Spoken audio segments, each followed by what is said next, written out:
وبالفعل شاب يمني أطلق شبكة للتواصل الاجتماعي تضاهي بمزاياها العالمية. هذه الشبكة هي الأولى في الوطن العربي وتتيح التفاعل والمشاركة بين المستخدمين بشكل بسيط وملائم.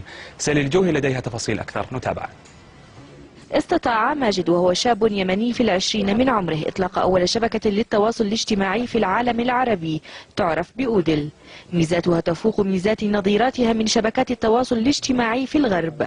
أهم تلك الميزات أنها تتيح للمستخدم العربي الدردشة مع آخرين لا يتكلمون العربية بلغته الأم، ويمكن في أثناء الدردشة النطق بالكلمة فتتم كتابتها من دون طباعتها.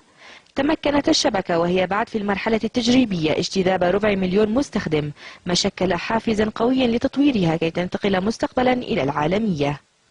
نحن بصدد معاملة الترخيص وسلك منها عما قريب، لأنه الترخيص نحن نحاول أن يكون من منظمة الويبي تحديدا.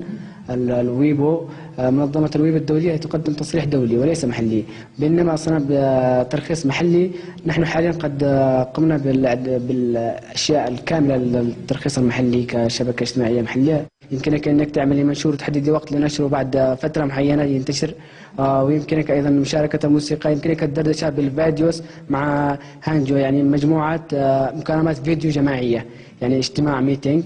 وأيضا يمكنك أيضا عمل كلمات سر او باسورد اضافه لخصوص سياسه الخصوصيه للمستخدمين. اضفنا خدمه جديده انك تعمل باسورد او كلمه مرور للمنشور بحيث انها ما تعرض عند اي شخص غير الشخص الموجود عنده الباسورد. ايضا عندنا ايضا مميزات كثيره، انها منشور متقدم يمكنك ان تضيف اثناء المنشور ريبورت كامل، يعني تضيفي فيديوز وصور وموسيقى. يمكنك بنقرة زر واحده نسخ حساب فيسبوك، يعني بنقرة زر أو جوجل أو تويتر أو لينكدين أو أي من مواقع التواصل الاجتماعي.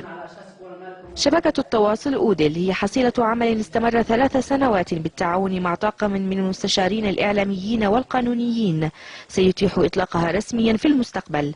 وقد باشر فريق من الشباب الترويج لها وتسويقها من أجل استقطاب أكبر عدد من المستخدمين.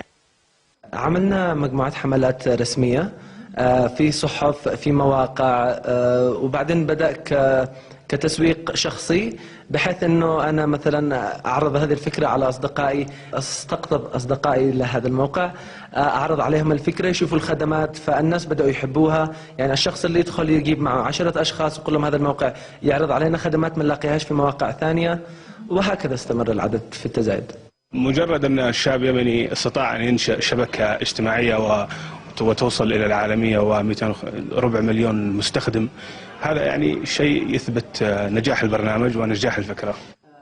لم يتوقف حلم ماجد ورفاقه على تأسيس شبكة أودل، بل هم يسعون مستقبلا إلى إنشاء شركة خاصة بنظام أودل ليثبتوا قدرتهم على إحداث الفرق والوصول بطموحهم إلى تطوير هذا العمل إلى بعد ما يكون. سالي الجوهي، MBC.